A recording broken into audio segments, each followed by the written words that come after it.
Quel beau chant. Dans ça, les chants, c'est sûr que tous les chants focus sur Jésus et son œuvre à la croix. Et aussi pour nous encourager à aller à lui. Quand on entend des chants qui disent comme « attaché à la croix pour moi », c'est vraiment pour nous passer un message pour qu'on puisse vraiment dire « Amen, Jésus est attaché à la croix pour moi ». Oui, il est attaché aussi pour les autres, mais il est attaché pour moi. C'est pour moi. On saisit par la foi ses promesses parce que c'est pour chacun de nous. Ça fait partie du plan de Dieu. Est-ce que Dieu voudrait que tout le monde sur la planète s'accroche à cela et dise « attaché à la croix pour moi ». Pourquoi que c'est important d'être attaché, que Jésus a été attaché à la croix pour nous? On va le voir aujourd'hui dans l'étude. C'est sûr que c'est une étude sur le sujet qui n'est pas... c'est pas un sujet qu'on parle souvent, puis c'est un sujet qui est réel, qui est vrai, la Bible en parle dans plein de passages, puis que les gens ne veuillent pas y penser. Puis à cause de ce sujet-là qu'on va voir aujourd'hui, c'était important que Jésus soit attaché à la croix pour nous.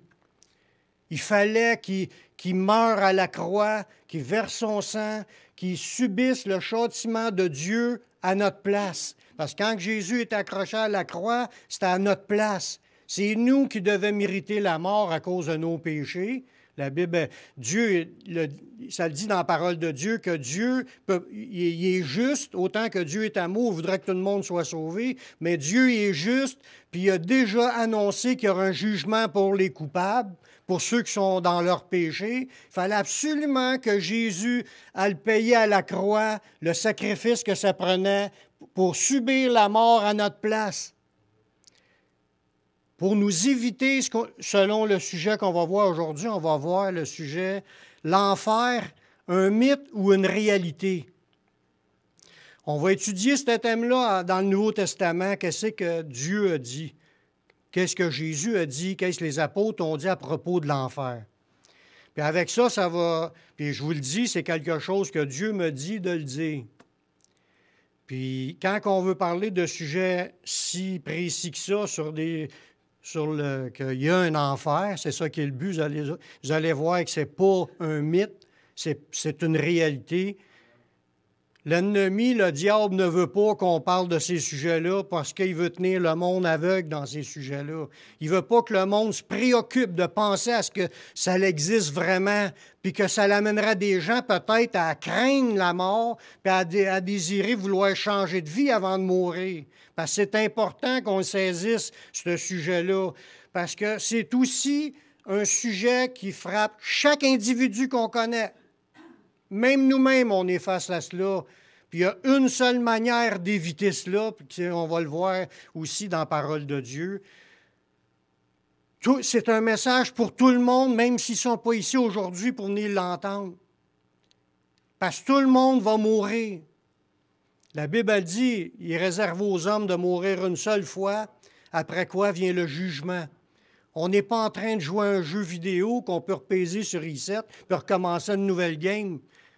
C'est une game qui se vit, on a une fois à vivre sur la planète, puis après ça, c'est le jugement. Puis il est important de réaliser ce que Jésus a fait pour nous éviter d'aller là. On ne veut pas y aller à ce place-là, puis je ne veux pas envoyer personne dans ce place-là. Même mon ennemi, je ne veux pas qu'il aille là. C'est trop grave. Lorsqu'on parle du sujet de l'après-vie, la vie après la mort, souvent on entend les gens s'exprimer « Ah, la vie après la mort, ça n'existe pas ».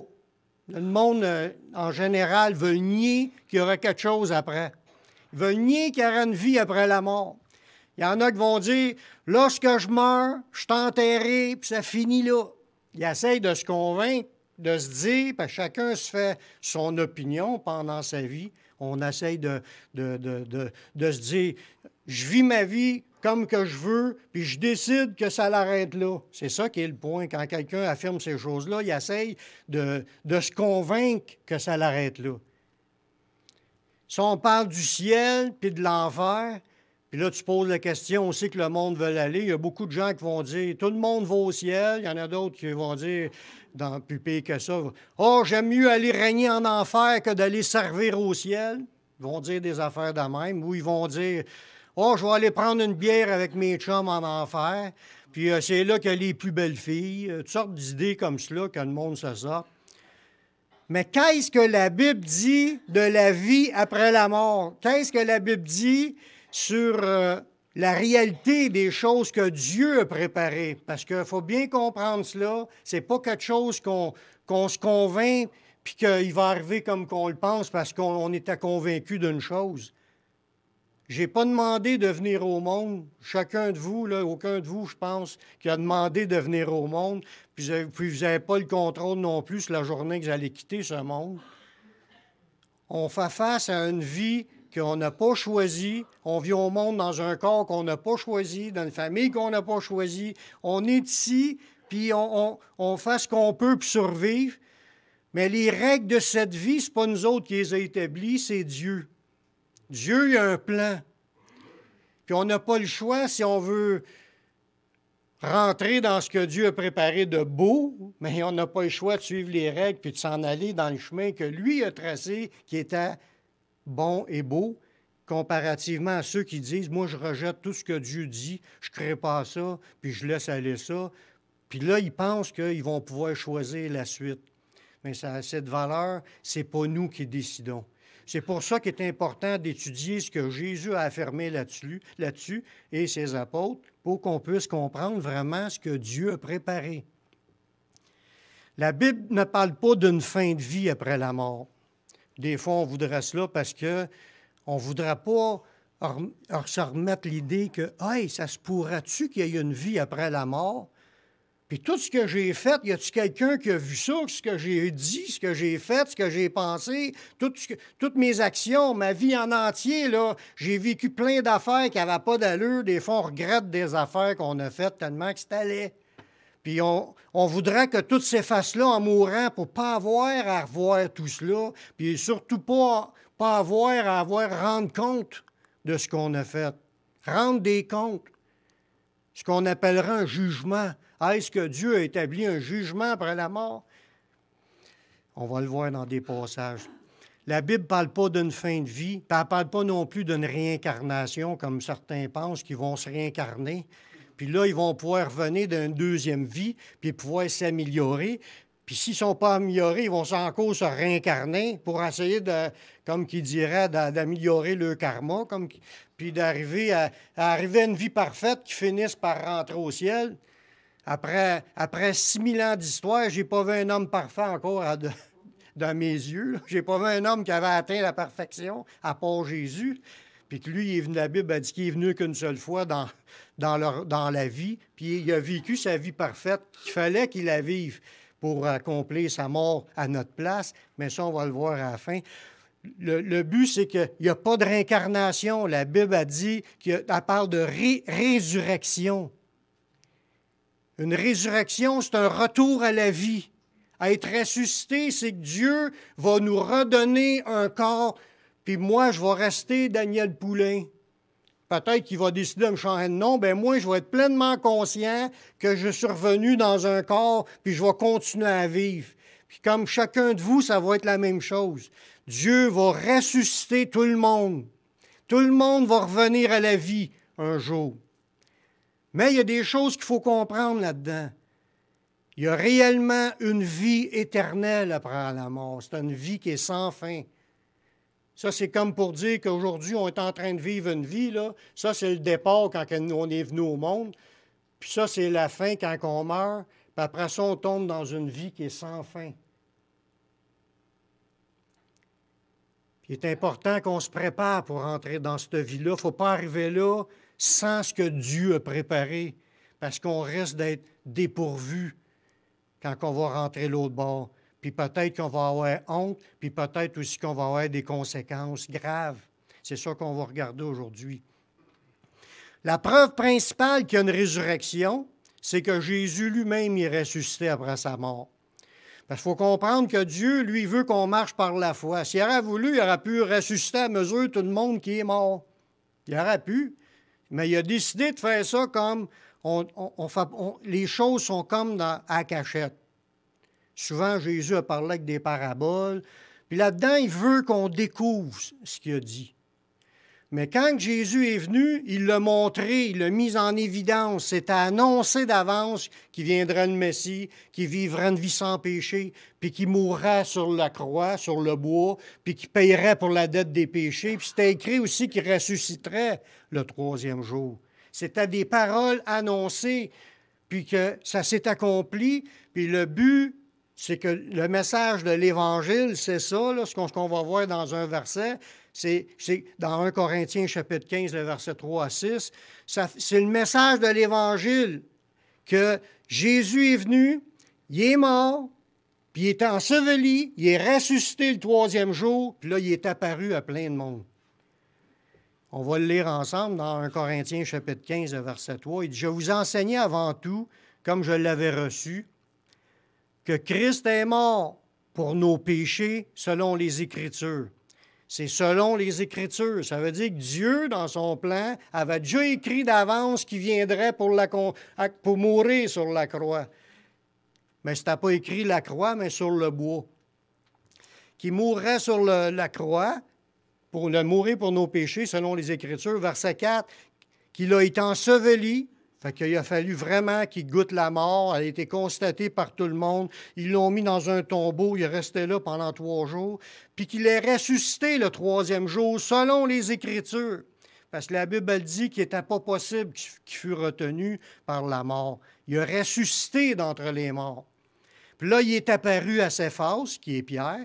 Il est apparu aux 12. Il est ensuite apparu à plus de 500 frères à la fois, dont la plupart sont encore vivants et dont quelques-uns étaient morts dans cette période-là que la lettre est écrite. Mais il est apparu à plus de 500 personnes.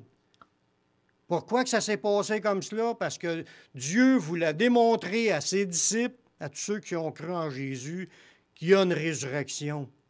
Il y a un retour à la vie. Il y a une vie éternelle après la mort. Puis la preuve de ça, notre Sauveur, le Messie, Jésus, il en est mort, puis tout le monde l'a constaté mort, ils l'ont enseveli, puis il est ressuscité comme Jésus lui-même l'avait annoncé, qu'il ressusciterait le troisième jour, puis ça s'est accompli, puis ils ont eu dans ce temps-là la preuve que la résurrection, elle existe. Puis c'est ça qu'il faut que chaque individu sur la terre puisse le savoir, qu'il y a une vie après la mort, puis on va avoir à rencontrer notre Créateur, puis il faut se préparer à rencontrer notre Créateur. C'est toute une histoire de foi. Dieu le dit, puis là, il nous laisse libre de prendre ce que Jésus a dit ou de laisser passer. Mais si on laisse passer, ça ne changera rien, ça va s'accomplir comme que Dieu l'a annoncé. Quand on parle de résurrection, le mot qu'il y a là, ça a le sens de ressusciter, bien sûr, se lever, se dresser, comme si tu serais couché, puis tu te relèves. Ça veut dire, même si tu es mort, tu ressuscites de la mort. Quand tu ressuscites de la mort, c'est que même si tu étais mort, Lazare, dans la Bible, il était mort, il sentait déjà le pourri, puis Jésus a passé, puis il l'a ressuscité. Il est revenu à la vie, ils l'ont détaché, puis là, il parlait, puis il mangeait encore, puis la vie a continué pour lui. Mais là, ça, c'est une résurrection physique qui a apparu dans ce temps-là, à ceux de son époque. Mais nous, la Bible, elle nous dit que même si on est mort depuis 2000 ans, 3000 ans, 5000 ans, il ne reste rien de notre corps, Dieu va ressusciter quand même chaque être humain qui a vécu sur cette planète. Il nous l'annonce, on va le voir dans certains passages, qui nous parle qu'il y a une résurrection des morts et des vivants. Le Nouveau Testament, il mentionne plus de 140 fois le mot « ressuscité » ou « résurrection ». Il ne parle aucunement de réincarnation. La Bible a dit que Dieu a établi un moment que Jésus va ordonner la résurrection de toutes les morts. Toutes les morts vont ressusciter. C'est le message de la Bible sur la résurrection. Dans Jean chapitre 5, les versets 28 et 29, ça nous dit, c'est Jésus qui parle, « Ne vous étonnez pas de cela, car l'heure vient, il y a une heure fixée par Dieu, où tous ceux qui sont dans les sépulcres, ça c'est être enterré, être mort et enterré, y entendront sa voix, puis en sortiront. Ceux qui auront fait le bien ressusciteront pour la vie. Ceux qui auront fait le mal ressusciteront pour le jugement. Ça veut dire qu'il n'y a pas de place entre les deux. La Bible mentionne dans ce passage-là qu'il y a juste deux groupes. Il y a les sauvés, ceux qui sont morts pardonnés. Ceux qui ont fait le bien, c'est ceux qui ont vécu une vie conforme à ce que Dieu dit. Puis vu qu'on est tous des pécheurs, il fallait que tu ailles à Jésus pour être pardonné, ça c'est sûr. Parce qu'on a tous fait des péchés. La Bible a dit, car tous ont péché. Fait qu'il n'y a pas de personne réellement meilleure que les autres. On est tous des pécheurs. Tous ont péché, ils sont privés de la gloire de Dieu, mais Jésus nous offre la possibilité, si on a la foi pour le saisir, on va croire qu'il est venu il y a 2000 ans, qu'il est mort sur la croix, il a versé son sang, c'est lui le Messie, il est même ressuscité le troisième jour pour me pardonner mes péchés. Là, aujourd'hui, j'ai un accès gratuit, comme j'ai lu au début de la réunion, un accès libre à rentrer dans la présence de Dieu gratuitement. D'être pardonné par Jésus, parce que Jésus a payé le prix pour qu'on puisse être sauvé. Fait qu'il va y avoir deux groupes rendus l'autre bord. Ceux qui ont été pardonnés, puis ceux qui ont refusé le pardon. C'est pas que les autres sont meilleurs, c'est que les autres ont eu la foi dans un sauveur pour être sauvés. Parce qu'on est tous pécheurs. Mais c'est pour dire aussi que vu qu'on est pécheurs, personne ne pouvait se sauver par lui-même. Parce qu'on est tous coupables de quelque chose. On a tous désobéi à la parole de Dieu. Fait qu'on n'a pas le choix de dire, il faut que je passe par Jésus si je veux être pardonné. À un moment donné, ça va arriver, Jésus va ordonner que les morts ressuscitent, puis tout le monde, depuis Adam et Ève jusqu'au dernier humain qui aura vécu sur cette terre, il va ressusciter, puis il va être debout devant Dieu. On ne peut pas l'éviter. Pourquoi? Parce que ce n'est pas nous qui le décidons. C'est Dieu qui a donné l'autorité à Jésus, qui est Dieu aussi. C'est Dieu qui a ordonné à Jésus, commande de les sortir, puis ils vont tous ressusciter. Puis là, on va être debout devant le Seigneur, puis il va y avoir comme une séparation. On va voir d'autres passages qui parlent de cette idée-là, de ce qui se passe après. Peu importe ta religion, peu importe ta croyance, peu importe ta race, peu importe tes opinions, peu importe tes convictions, rien ne peut changer de ce que Dieu a déclaré dans la Bible. Parce que ce n'est pas nous qui décidons de la suite de la vie. On a le choix présentement de décider ce qu'on veut faire pendant notre vie. On peut décider de balancer tout ce que Dieu a dit, puis dire que moi, je ne crée pas à ça, moi, je fais ma vie à ma façon, puis je veux faire ce que je veux. Puis Dieu nous laisse libre de faire tout ce qu'on veut. Il nous a créés libres.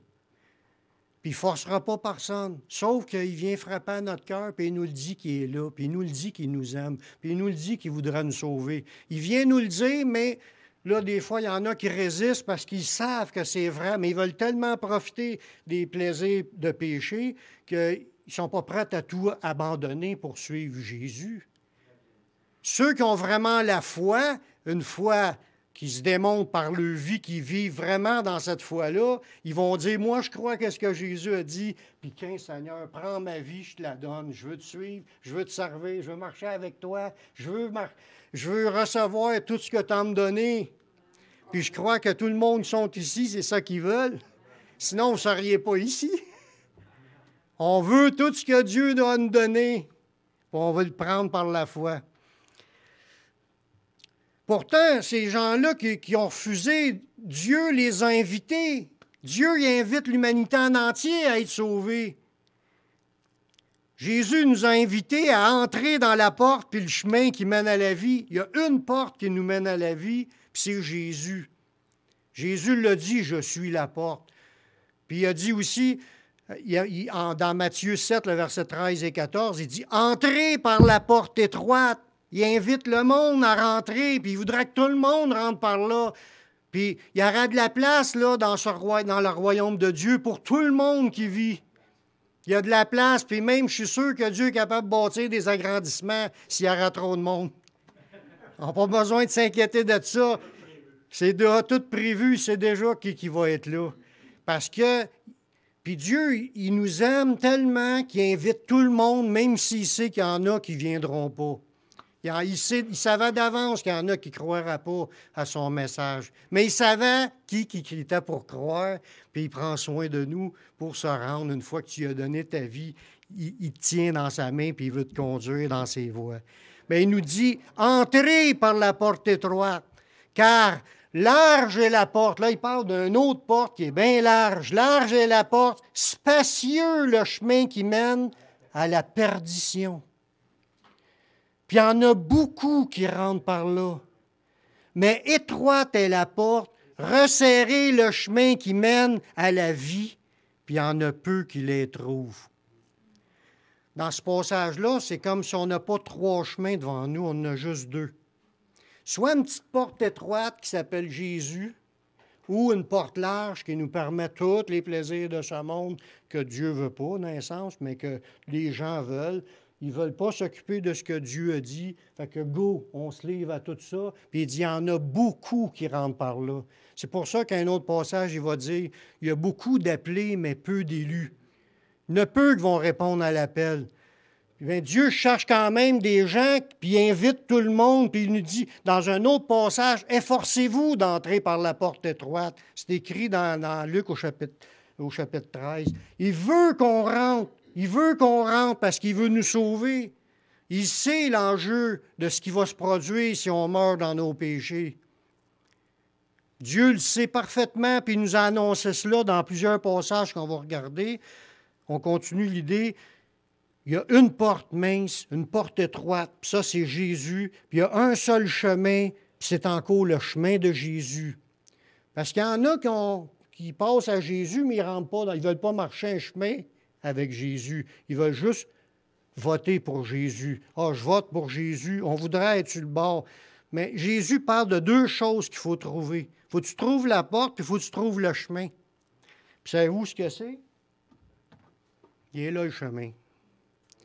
Ça, c'est l'enseignement de Jésus. C'est le chemin. Marche dans le chemin. Passe à travers Jésus pour rentrer dans le chemin, puis après ça, reste dans le chemin. Tu t'en vas dans le chemin qui mène à la vie. Malheureusement, les gens qui ne croient pas, ils refusent d'écouter Jésus, choisissent le chemin large qui mène à la perdition. C'est Jésus qui a dit ça.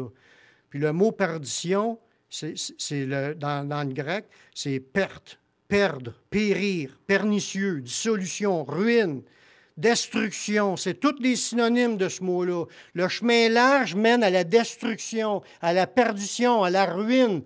T'es fini. Il n'y a pas de moyen de sortir de là. Quand tu es mort dans tes péchés, il est déjà rendu trop tard. Il fallait absolument avoir été à Jésus avant, puis de rentrer dans son chemin, puis de commencer le chemin, que là, si tu meurs dans cet état-là, tu es dans le chemin qui menait dans la vie. Il n'y a pas de 3e option.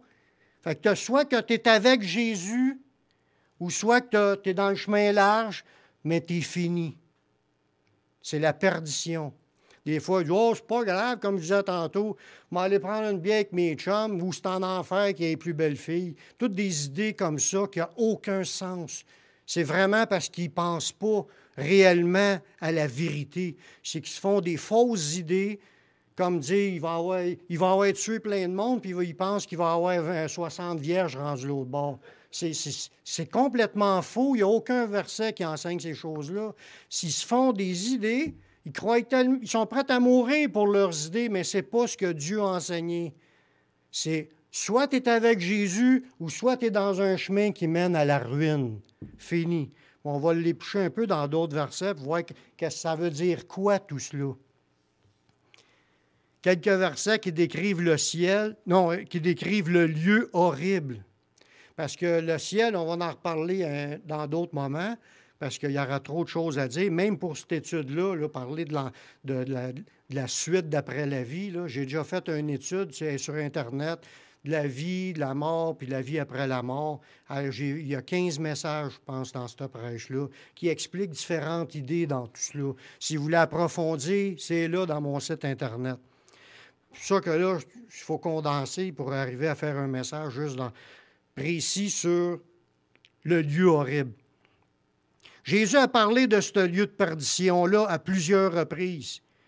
Il a même dit une fois que t'es mieux de perdre un membre que d'être jeté dans la géhenne de feu.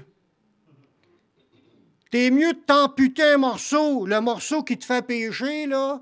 T'es mieux de l'amputer que mourir dans ton péché puis d'être ramassé dans ce lieu de perdition-là. Puis il appelle ça la géhenne de feu. Dans Marc chapitre 9, le verset 47 et 48. Si ton œil est pour toi une occasion de chute, arrache-le. Mieux vaut pour toi entrer dans le royaume de Dieu n'ayant qu'un œil que d'avoir les deux yeux puis d'être jeté dans la géhenne, où ce que les vers ne meurent point puis où ce que le feu ne s'éteint point. Il y a plusieurs autres passages qu'on va voir. C'est un lieu 100% désagréable, de tourments, de souffrances, de pleurs, de grincements de dents, puis à part des autres conséquences. Ils appellent ça la géhenne. La géhenne, ça représentait le dépotoir de Jérusalem, un lieu où il faisait brûler vidange. Il est en train de dire que tu es mieux de rentrer dans le royaume de Dieu avec un seul œil que d'avoir tes deux yeux, voulant conserver tes péchés, puis te ramasser dans les vidanges de feu qui ne s'éteint point. À la fin de cette vie terrestre, comme je l'ai dit tantôt, Jésus va donner un ordre, parce qu'il y en a des fois, « Oh, si moi je reste dans la terre, tout est fini. » Parce qu'il voudrait que ça reste dans la terre, là, puis que ça soit tout fini. Il n'y a pas grand monde qui aimerait ça, d'un coup que c'est vrai qu'il y a une résurrection, puis que je passe devant Dieu, puis que j'ai à rendre compte de mes actions que j'ai faites. C'est sûr que là, il n'y a pas personne qui veut ça. Puis on a vu un passage tantôt qui disait que Jésus va l'ordonner, puis tout le monde va ressusciter, qu'ils le veulent ou non. Qu'ils aient cru ou non. Là, ça nous dit dans le prochain passage qu'à la fin de cette vie terrestre, là, il y aura un jour où toutes les personnes non pardonnées comparaîtront devant le trône de Dieu pour être jugées selon leurs œuvres. On voit ça dans l'Apocalypse, chapitre 20, les versets 11 à 13. Puis je vis un grand trône blanc. Ça, c'est le trône de jugement, le trône de Dieu. Celui qui a vu ça, c'est Jean, l'apôtre Jean, dans l'Apocalypse, au chapitre 20, il a décrit ça. Il a vu la vision, il a vu le grand trône blanc, puis il a vu celui qui était assis dessus, Dieu. Puis il dit que la terre et le ciel s'enfuient devant sa face. Ça veut dire que tout ce qu'on connaît aujourd'hui comme création va disparaître. Quand il va arriver le jour du grand trône blanc, c'est après, quand tout va être fini, puis la vie terrestre, la vie, même la planète, puis tout ce que Dieu a créé va disparaître. Il n'y aura plus de place pour ce royaume, toute cette étendue qu'on voit aujourd'hui. Puis ça nous dit, et je vis, au verset 12, je vis les morts. Ça veut dire que les morts qui étaient tous enterrés sont tous là. Je suis sûr qu'ils ne s'attendaient pas à ce rendez-vous-là. Il y en avait, je suis sûr qu'ils l'ont déjà entendu, qu'ils étaient pour aller là, mais ils n'ont pas cru. Là, on ne parle pas des morts pardonnés, on parle des morts non pardonnés, parce que là, il y a une autre étude qui parle que la résurrection pour la vie, ça va être dans un autre moment. C'est quand Jésus va revenir. Ça va être la première résurrection. Puis que là, il va y avoir les morts qui vont ressusciter, puis nous, les vivants, vont se retrouver. On va être changés en un instant, un clin d'œil. C'est ça, la première résurrection. Puis il ne faut pas manquer le retour de Jésus. Mais là, on ne parle pas de cela aujourd'hui. On parle de ceux qui ont attendu, qui n'ont pas voulu rien savoir, sont encore dans l'attente. Il dit, les autres morts ne reviennent pas à la vie, puis attendent le jour du jugement pour revenir à la vie, parce qu'ils vont être devant le trône blanc. Puis les morts, au verset 12, « Je vis les morts, les grands et les petits qui se tenaient devant le trône. Des livres furent ouverts. Et un livre ouvert, c'est celui qui est le livre de vie. Ça veut dire qu'il y en a des livres, parce qu'on va voir que tout le monde va être jugé d'après ces livres-là. Et les morts furent jugés selon leurs œuvres, d'après ce qui est écrit dans ces livres. Là, ça dit que tout le monde va être là. La mer rendit les morts qui étaient en eux, la mort et le séjour des morts rendit les morts qui étaient en eux, et chacun fut jugé selon ses œuvres. Je pense que ça va être long un peu. Parce que là, il faut qu'il passe chaque individu qui a vécu depuis le début de la création.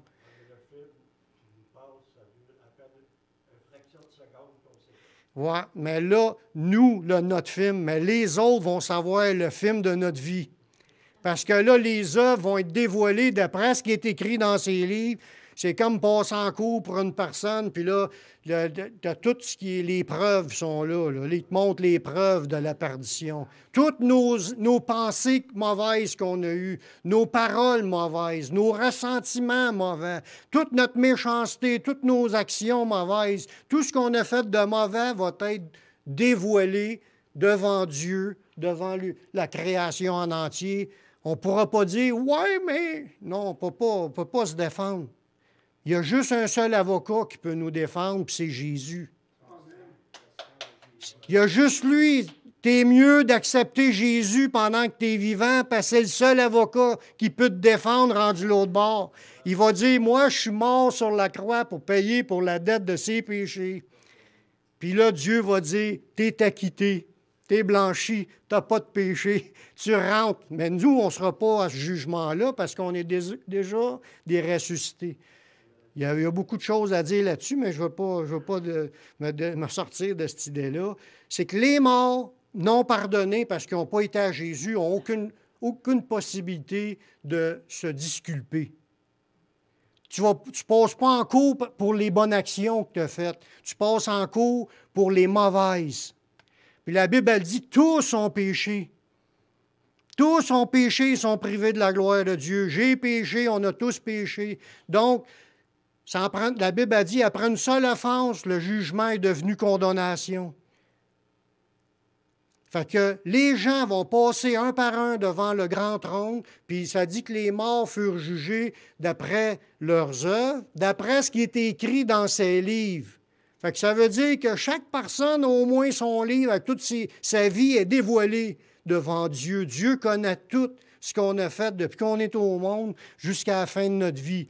Dans toutes les choses, les domaines, nos pensées, nos paroles, nos agissements, il n'y a pas de moment où on est tout seul. Dieu voit tout, il entend tout, il sait tout, puis il nous connaît plus que ce qu'on se connaît. On ne peut rien cacher devant lui. Tout est mis à nu et à découvert devant celui devant qui nous devons rendre compte. C'est pour ça que je crois que ceux qui vont mourir sans Jésus, ils vont passer un mauvais quart d'heure. Si on annonce ça aujourd'hui, c'est pour dire aux gens, il faut absolument trouver la porte pour recevoir le pardon puis rentrer dans le chemin resserré. Il n'y a pas d'autre moyen. C'est important qu'on s'en aille là, qu'on suive Jésus jusqu'à la fin, qu'on s'accroche à ses promesses pour être pardonné. Les gens, là on voit que l'autre verset, au verset 15, que je vois comme la conclusion de tous ces gens-là qui ont passé non pardonnés devant le trône, sont jugés. Ça veut dire qu'ils vont être blâmés par Dieu. T'as-tu vu ce que tu as fait là? Alors, regarde ce que tu as fait là. Alors, regarde, tu ne peux pas rien dire. Tu te voues. Tout le monde va voir. C'est là. Tout le monde va fondre devant. Ils vont plier le genou, puis ils vont supplier Dieu, ils vont essayer de trouver tous les moyens de s'en sortir, mais ils ne pourront pas parce que tu n'as pas l'avocat avec toi pour te défendre. Le seul autre avocat qui était là, c'était l'avocat, comme qu'ils disent, le diable qui était l'accusateur. Mais il ne sera plus là. Il va être déjà jeté dans les temps de feu lui-même. On va continuer avec cette idée-là. Le verset 15 dans l'Apocalypse, au chapitre 20, ça dit que les gens, parce qu'il y a un autre livre, là, c'est le livre de vie. Tous ceux que leurs noms ne sont pas inscrits dans le livre de vie, on voit ça là, au verset 15. Quiconque ne fut pas trouvé écrit dans le livre de vie fut jeté dans l'étang de feu. Cette Cheyenne-là qu'on parlait tantôt, où ce que le feu ne s'éteint point dans ce passage-là, ça s'appelle l'étang de feu, un lac de feu.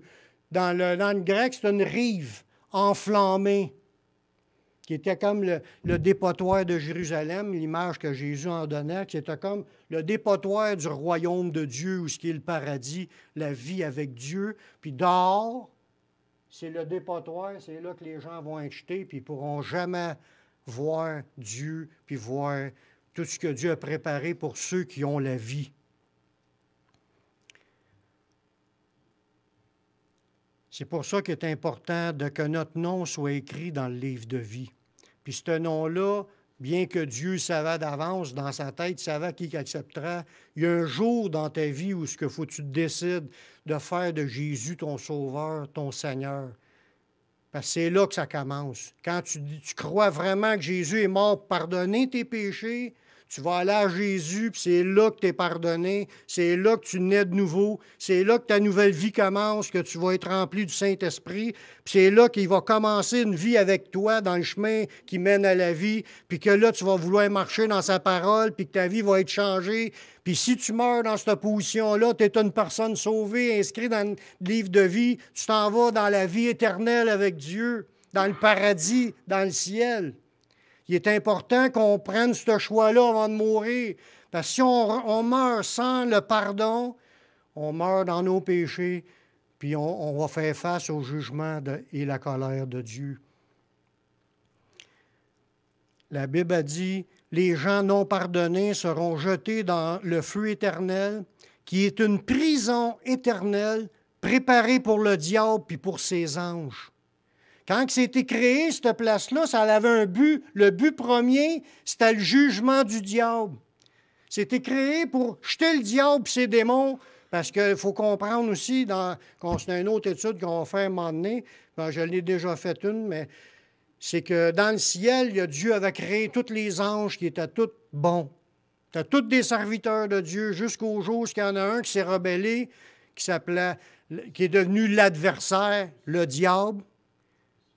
Il l'appelle Satan, l'adversaire, le calomniateur, celui qui est méchant. Il a entraîné un tiers des anges de Dieu à sa suite pour se rebeller contre Dieu et commencer à faire le trouble sur la terre. Mais Dieu il a créé un endroit parce que lui tout, il va être jugé puis il va être jeté dans les temps de feu.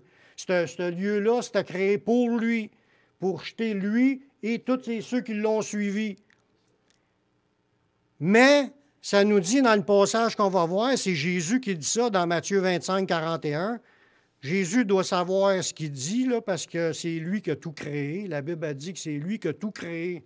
Tout a été créé par lui puis pour lui. Ça veut dire que quand il nous dit quelque chose, il faut le savoir que ça ne se peut pas que ça soit pas ça. Jésus a dit, parce qu'il va y avoir le rassemblement de ceux qui sont pardonnés, puis ceux qui sont pardonnés, puis ceux qui ne le sont pas, puis il va dire ceux qui ne sont pas pardonnés, ceux qui sont à sa gauche, il va leur dire, retirez-vous de moi, maudits, allez dans le feu éternel qui a été préparé pour le diable et pour ses anges. Ce lieu-là, qui initialement avait été créé pour le diable, les gens qui ont suivi le diable dans cette vie plutôt que de suivre Dieu, vont être jetés au même endroit que le diable et ses démons. Dans le même jugement, dans le jugement éternel. Ça nous dit, allez dans le feu éternel. Contrairement à ce qu'on a entendu dans la religion, ce qu'on était avant, il disait qu'il y avait un purgatoire. Ça n'existe pas, un purgatoire. Il n'y a aucun passage qui dit qu'il y a un lieu que tu vas aller souffrir pendant tant de temps, puis après tu vas pouvoir expier toi-même tes propres péchés, puis après sortir de là pour rentrer au ciel, puis tu vas rester moins longtemps si on chante des messes. Mais c'est tout faux. Ça n'existe pas. Je ne sais pas s'il est fermé, mais il y a encore du monde que je sais qui paye pour faire chanter des messes. Ils sortent de l'argent puis ils ne fournissent même pas à chanter des messes parce que les églises ferment. Il y a de moins en moins d'églises qui chantent des messes pour les morts. Fait que là, mais c'est tout faux. Il n'y a pas de... Une fois que tu es mort, soit que tu es mort pardonné ou soit que tu es mort dans tes péchés. Il n'y a pas de moyen d'expier nos péchés par nous-mêmes. Ça n'existe pas. Il fallait que tu passes par Jésus pour être pardonné. C'est le seul qui a vécu une vie sans péché et qui peut nous racheter. Les autres, c'est... Tu t'en vas pour payer toi-même la dette de tes péchés, puis c'est les souffrances éternelles qui attendent ceux qui auront refusé. Puis c'est une souffrance éternelle. Comme je vous disais tantôt, il n'y a pas de lieu temporaire, dans le sens payer pour nos péchés, souffrir pendant un bout. C'est un feu éternel. Les gens, le diable va être jeté là, puis il ne sortira pas de là, puis ça va être comme punition. Puis que les humains qui sont morts dans leur péché, Dieu ne peut plus rien faire pour eux, il est trop tard. C'est pour ça que Dieu il appelle tout le monde déjà, là. De venir d'entrer dans la porte étroite pour être sauvé. Tout le monde sont invités. La Bible dit que ces gens-là vont pleurer, vont grincer des dents en voyant les prophètes entrer dans le royaume, tandis qu'eux vont être jetés dehors parce qu'ils n'appartiennent pas à Dieu. Dans Luc 13, verset 28, ça dit, « C'est là qu'il y aura des pleurs, des grincements de dents. Quand vous verrez Abraham, Isaac, Jacob et tous les prophètes dans le royaume de Dieu et que vous serez jetés dehors. » Il est important de faire partie des prophètes de Dieu, de faire partie de la famille de Dieu, d'être des enfants de Dieu. On ne vient pas au monde enfant de Dieu. On le devient en recevant Jésus. Dans Jean chapitre 1, verset 12, dit « À tous ceux qui l'ont reçu, à ceux qui croient en son nom, ça a donné le pouvoir de devenir enfant de Dieu. » Tu deviens enfant de Dieu quand tu acceptes Jésus comme ton sauveur. Avant ça, tu ne l'es pas, enfant de Dieu. On est tous des créatures de Dieu, mais on n'est pas tous ses enfants. Mais tu peux le devenir, puis c'est gratuit. Tu as juste à aller à Jésus, puis il va te pardonner. Tu reçois Jésus dans ta vie, puis là, il t'adopte dans sa famille. Tu deviens enfant de Dieu. Tu es sauvé. Tu vas faire partie de ceux qui vont rentrer dans le royaume. Ce royaume-là qu'on parle, c'est le royaume céleste, la vie éternelle, le paradis de Dieu. Parce que le paradis n'appartient pas aux humains, le paradis appartient à Dieu. Tu n'as pas le choix d'aller à Dieu pour entrer dans son paradis. Si tu es pécheur, tu ne peux pas rentrer dans son paradis. Tu meurs dans tes péchés, tu n'as pas le choix, il faut que tu passes devant le jugement. Dieu, il est amour, mais Dieu, il est juste. S'il a dit quelque chose, ça va se faire comme qu'il l'a dit, puis il ne peut pas déclarer quelqu'un innocent quand il est coupable. Mais il a mis au point un système par Jésus de dire que Jésus a décidé de payer pour les coupables. Fait qu'il a mis quelqu'un qui est un substitut qui pourrait payer la punition des péchés à la place des autres. C'est Jésus. Vu qu'il a vécu une vie sans péché, il pouvait payer la dette des péchés des autres. C'est pour ça que Jésus a pris sur lui la dette de l'humanité afin que quiconque croit en lui puisse être pardonné puis rentrer dans son pardon.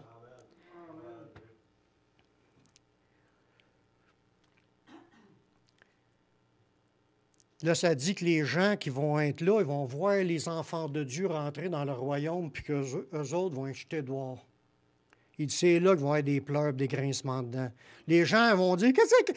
Je ne le savais pas, ou je n'ai jamais entendu parler, ou bien ils vont dire, comment se fait qu'il n'y a pas un chrétien qui est venu me le dire? Aujourd'hui, là, la bonne nouvelle est annoncée à tour de bras, là, partout, dans quasiment toutes les langues. Il y a des Nouveaux Testaments traduits dans toutes les langues. La bonne nouvelle est prêchée à la télévision, à la radio, sur Internet. Partout. Les églises, il y en a partout, mais des fois, ils se font démolir par les gens de leur municipalité. Ils ne veulent pas entendre parler de Jésus. Ils se trouvent toutes sortes de religions, mais quand c'est du christianisme, ça, on veut étouffer ça, puis on veut pas... Mais qui c'est qui est en arrière de ça? C'est le diable qui fait tout pour faire fermer les églises, pour pas que le monde en entende, parce que le diable, lui, son but, c'est d'emmener quelqu'un avec lui dans le lieu de tourment. Lui, il sait qu'il est fini, puis qu'il s'en va là. Son temps, il est compté. Il n'en pas long, il s'en va là, puis il essaie d'amener avec lui le plus grand nombre de personnes possible Parce qu'il est tellement méchant qu'il veut que tout le monde se fasse punir par Dieu. Tandis que les enfants de Dieu, leur mission, c'est de l'annoncer, dire au monde, sauvez-vous de cette génération perverse, sortez du monde, suivez Jésus pour être sauvés. C'est ça le message de la bonne nouvelle. C'est ce qu'on annonce partout. On veut le dire aux gens de se repentir pour être sauvés. Amen. La Bible a décrit aussi cet endroit-là comme un endroit de noirceur éternelle, à l'extérieur de la lumière de la vie. Dans Matthieu 22, le verset 13, dans une parabole de Jésus, Jésus a dit, « Alors le roi dit aux serviteurs, liez-lui les pieds et les mains, jetez-le dans les ténèbres du dehors, où il y aura des pleurs et des grincements de dents. » C'est encore un exemple du jugement qui va arriver à ceux qui ne sont pas pardonnés, d'être jetés dans les ténèbres du dehors, en dehors de la lumière de la vie. La Bible a dit que la ville sainte est éclairée par la lumière de Dieu, puis Jésus est son flambeau. Il n'y aura même pas besoin de soleil pour éclairer. C'est Dieu qui va éclairer le paradis. Mais eux autres vont être jetés dans les ténèbres du dehors. Ils ne verront plus la vie parce que la lumière de la vie va être qu'en Dieu. Il faut absolument que tu ailles à Jésus si tu veux vivre, si tu sais qu'il y a une vie éternelle. Prépare-toi déjà, accepte Jésus, puis engage-toi à le suivre pour être dans la lumière de Dieu. Sinon, c'est d'être jeté dans les ténèbres du dehors. Il y a un autre passage qui dit « Celui qui croit au Fils a la vie éternelle. Celui qui croit pas au Fils ne verra point la vie. » Lieu de ténèbres, plus voir la vie. C'est comme si tu es dans une noirceur totale pour l'éternité. En plus d'être dans un feu qui s'éteint point, où ce que les vers ne meurent point, ça symbolise les souffrances, les tourments, les regrets, tout ce que tu peux avoir comme idée pour dire « J'aurais dû donc l'accepter. Mon frère, il était chrétien. Il suivait Jésus, ou mon oncle, ou mon cousin, du monde dans nos familles qui suivent déjà Jésus. Mon ami, il suivait déjà, mais eux autres, ils n'ont pas voulu. Peu importe les excuses qui se sont données, il est trop tard. »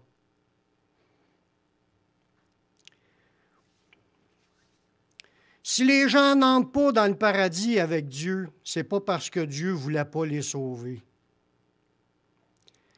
Les gens, ils ne réalisent pas la gravité de leurs péchés qu'ils font chaque jour, puis ces conséquences-là à ces péchés-là. Parce que quand on pêche, ça nous affecte personnellement, dans notre âme à nous. Oui, ça fait mal à quelqu'un quand tu fais un péché envers quelqu'un d'autre. Ça lui a fait mal sur le coup. Après ça, s'il t'a pardonné ou s'il pense de temps en temps, c'est une affaire, mais on ne se rend pas compte le mal que ça nous a fait de désobéir à Dieu. Ça l'a fait de quoi? Directement dans notre âme. C'est comme si chaque fois qu'on désobéit, on souille notre âme, on salit notre âme. Notre âme, là, est sale à grandeur, est souillée par toutes nos offenses et nos péchés qu'on a faits. Le pire que ça, à cause que ces souillures-là sont là sur notre âme, ça nous empêche d'être en communion avec Dieu. Nos péchés mettent un blocage entre nous et Dieu. Ça l'empêche d'agir dans notre vie. C'est pour ça que Dieu établit un plan qu'on peut demander pardon puis invoquer, dire « Seigneur, pardonne-moi » puis que le sang de Jésus puisse me laver tous mes péchés afin qu'il n'y ait rien qui me mette un obstacle à notre communion avec lui. Mais l'ensemble de l'humanité qui est sans Jésus, c'est comme si depuis le début qu'on est au monde, on pêche, on pêche, on pêche, on pêche. Tous les jours, on pêche. Notre âme est noire de péché.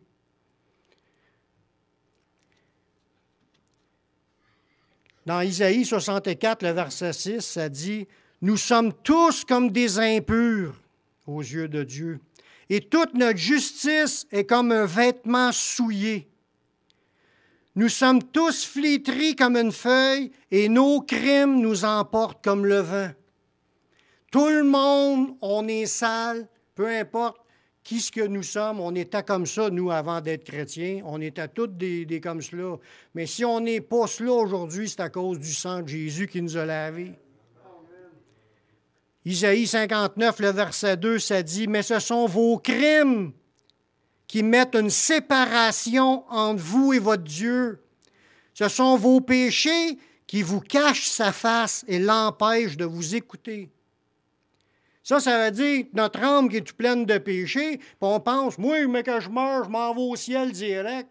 C'est un non-sens. Tu ne peux pas entrer dans le ciel, dans la présence du Dieu saint, quand ton âme est souillée de tous tes péchés. Il faut absolument que tu sois lavé de tous tes péchés avant d'arriver l'autre bord. Sinon, tu ne peux pas rentrer. Ce n'est pas parce que Dieu n'aura pas voulu les sauver.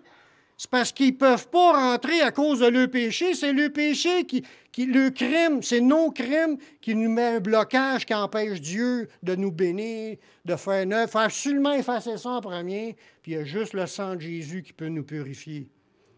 Il faut que tu passes par Jésus qui est la porte. Une fois que tu as passé là, tu es purifié, puis là, il te donne son Saint-Esprit. Ça veut dire, le Saint-Esprit, c'est Dieu. C'est comme si Dieu rentre dans ta vie à cause que tu as été lavé de tes péchés. Là, c'est possible de le recevoir, puis de commencer cette nouvelle vie avec Jésus.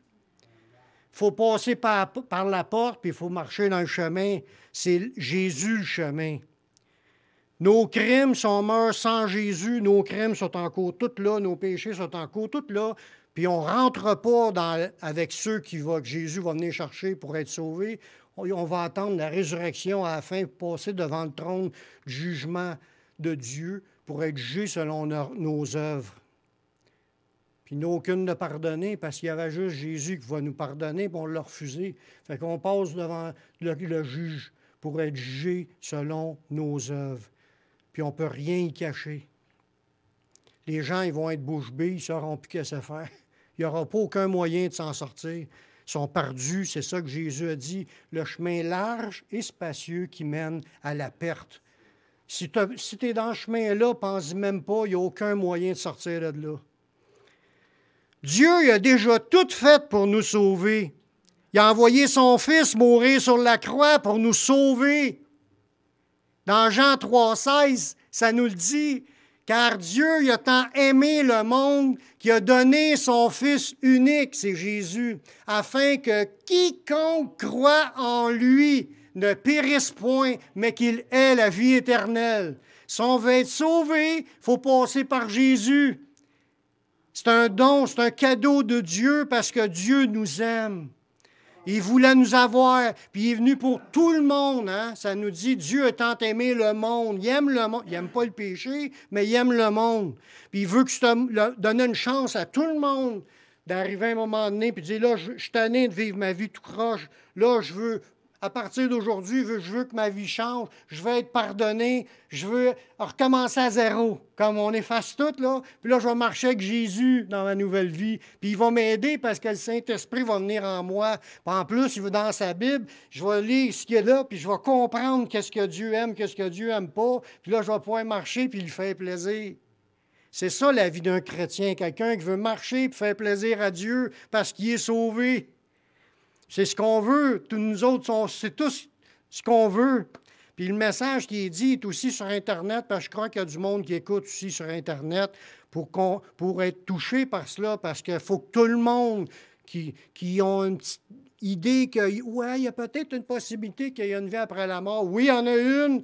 Jésus l'a prouvé, il est ressuscité. Puis là, il nous appelle à se repentir, à sortir de la vie qu'on vit, là, tout croche, puis commencer à dire, moi, je veux obéir à Dieu, je veux servir Dieu, je veux que Dieu me pardonne, puis je veux marcher avec lui pour le reste du temps qui me reste à vivre, puis le mec vient me chercher, je sais où est-ce que je m'en vais. Je m'en vais avec les pardonnés.